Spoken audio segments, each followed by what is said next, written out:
Today, let's review articles in English grammar. Of course, articles are a and the. But there's one more. Do you know what it is? No article is also an option, an important option. In this lesson, we'll focus on common words that you should never add a or an to. These are words that I hear mistakes with even from my most advanced students. Let's fix that so you feel confident using English articles correctly. Welcome back to JForrest English. Of course, I'm Jennifer. Now let's get started. What do you think about this sentence? I need a bread. Is this correct or incorrect? This is incorrect because you should never add a or an to this word. You can simply omit the article and say, I need bread. You can also use a quantifier, I need some bread, or you can use a unit of measurement. I need a loaf of bread.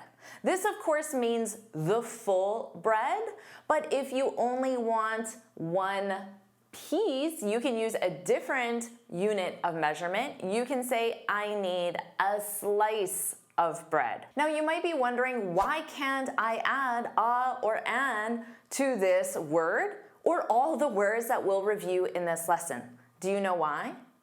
It's because the words that we'll review are considered uncountable nouns. And uncountable nouns don't use singular articles. A and an are the singular articles in English. But they can use a quantifier, such as some bread, or a measurement, a loaf of bread.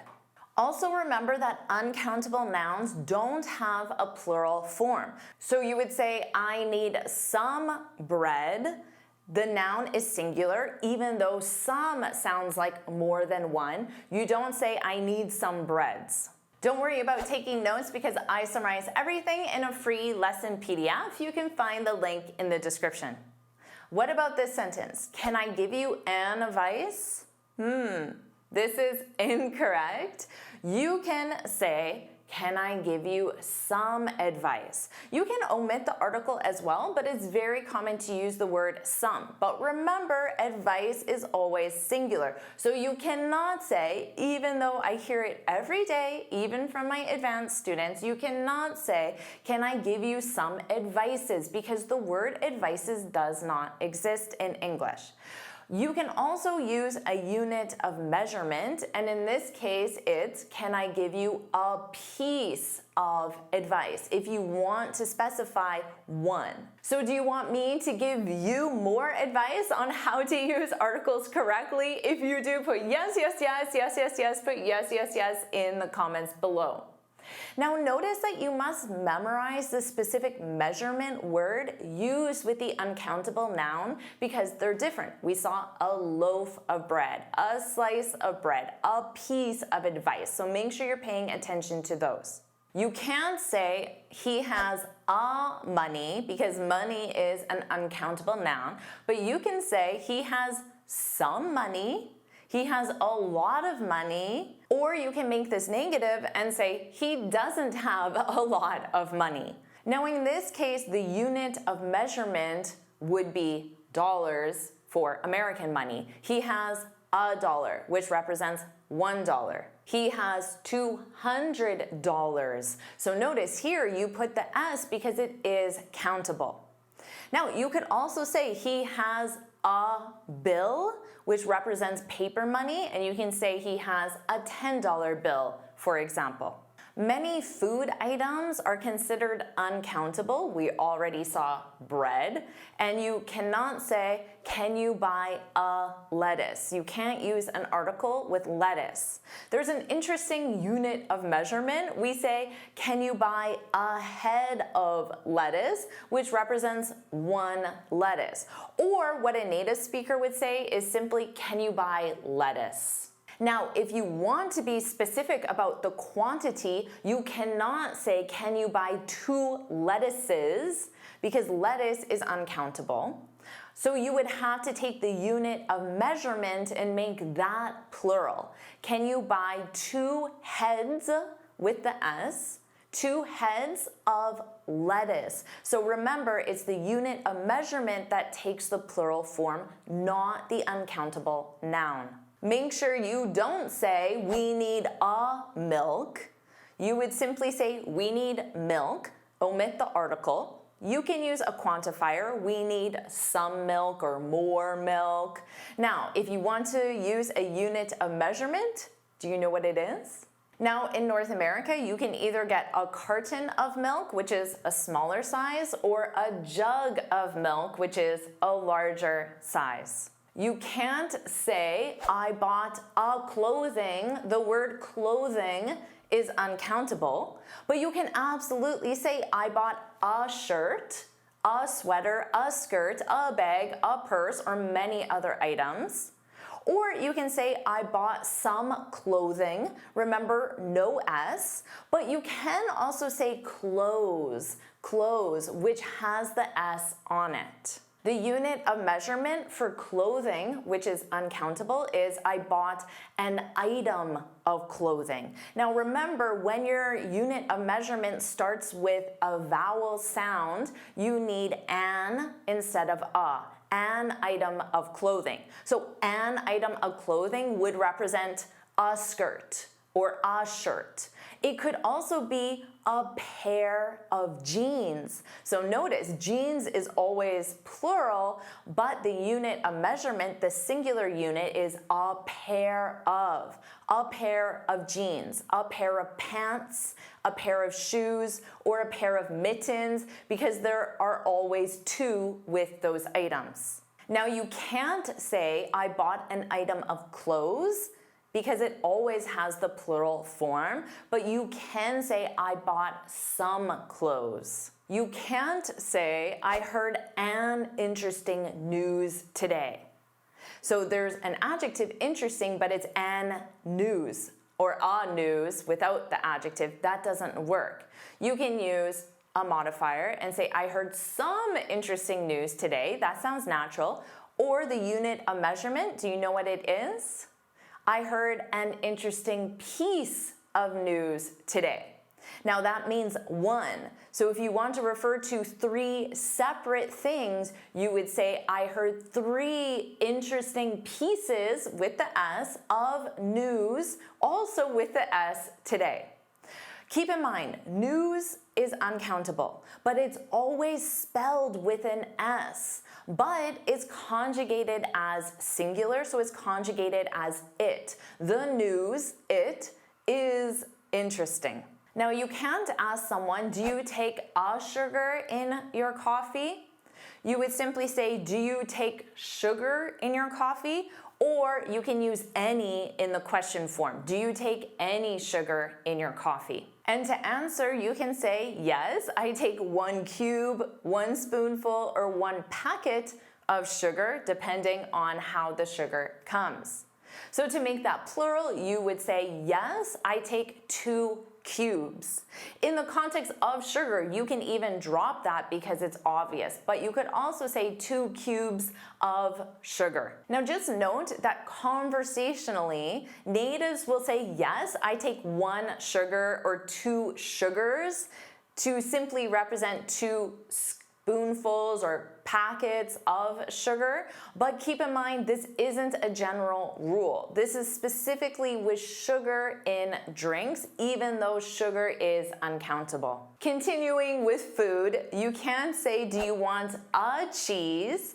Again, in a question form, use the modifier any. Do you want any cheese? Or you can offer, do you want a slice of cheese? That would be for a sandwich. Now, just to eat as a snack, you can ask someone, do you want a piece of cheese? And often they come in very pretty cubes at parties with a toothpick. Do you want a cube of cheese? Now, to refer to the whole cheese, you can say, do you want a brick of cheese? Don't say, I need a paper, but you can say, I need a sheet of paper. You could also say a piece of paper, but sheet is the most common. Or you can ask someone, do you have any paper? And then they might ask you, oh, how many sheets do you need? or sheets of paper. But if it's obvious that it's paper, you can drop that and just use the unit of measurement. Keep in mind, paper is uncountable when referring to the material that you write on. But paper is countable when referring to the information or documents. For example, I have a paper to review. This is one document, so one sheet of paper with information on it. Or you might say, there are so many papers on her desk, because remember, as the countable noun, it can be singular or plural. So here, this represents there are so many documents. So again, sheets of paper with information on them. You can't say he bought her a jewelry, but you can use the unit of measurement and say he bought her a piece of jewelry, which is one item. But the actual name of the jewelry, you can say he bought her a ring, a necklace, or a bracelet. But earrings, there are always two. So in that case, it's always plural. He bought her earrings. But you could certainly say, oh no, I lost a earring to represent one. So it is possible. Now to put these together, you can say he bought her two pieces, with that S, two pieces of jewelry, a ring, and a matching bracelet. Don't say, do you have a luggage? That doesn't work. But you can say, do you have a bag or a suitcase? So bag and suitcase are regular nouns, singular, plural, but luggage is a collective noun. But for all three, you can say, do you have any luggage? But any is a plural word. So for bags and suitcases, you would add the S. Do you have any luggage, bags, or suitcases? You can reply and say, yes, I have one piece of luggage, or yes, I have two pieces of luggage. Now let's talk about soap. You can't say, I made you a soap, but there is a unit of measurement. Do you know what it is? I made you a bar of soap, a bar of soap. Or I made you 3 bars of soap. Or again, the quantifier, I made you some soap. You can't say, I have a sand in my eye, because the word sand is uncountable. You would simply say, I have sand in my eye, because usually you don't specify the quantity. It's common to use some. I have some sand in my eye. But if you want to be precise, the unit of measurement is I have a grain of sand in my eye. Let's go back to cooking. You can't say, did you buy a butter? So it's common to just omit the article and just say, did you buy butter? Again, in a question form, it's common to add any. Did you buy any butter? Now, there is a unit of measurement. Did you buy a stick of butter? Now, this unit of measurement, a stick of, is commonly used for recipes. So you'll see this recipe calls for, which means requires, 2 sticks of butter. And just a fun fact, 1 stick of butter is half a cup of butter, which is another unit of measurement. Now, you also can't say, I have a toothpaste. So toothpaste is a collective noun. You would just say, I have toothpaste. You could say, I have enough toothpaste or a lot of toothpaste. So you don't always have to just say some. There are other modifiers that you can use. But there is a unit of measurement. Do you know what that is? I have a tube of toothpaste, a tube of toothpaste. You could say, I bought 3 tubes of toothpaste. They were buy 2, get 1 free. Buy 2 tubes, get 1 tube free. These are the most common collective nouns that I hear mistakes with. Do you want me to keep making lessons on articles for you? If you do, put yes, yes, yes, yes, yes, yes, put yes, yes, yes in the comments below. And of course, make sure you like this lesson, share it with your friends, and subscribe so you're notified every time I post a new lesson. And you can get this free speaking guide where I share 6 tips on how to speak English fluently and confidently. You can click here to download it or look for the link in the description. And here's another lesson I know you'll love. Watch it now.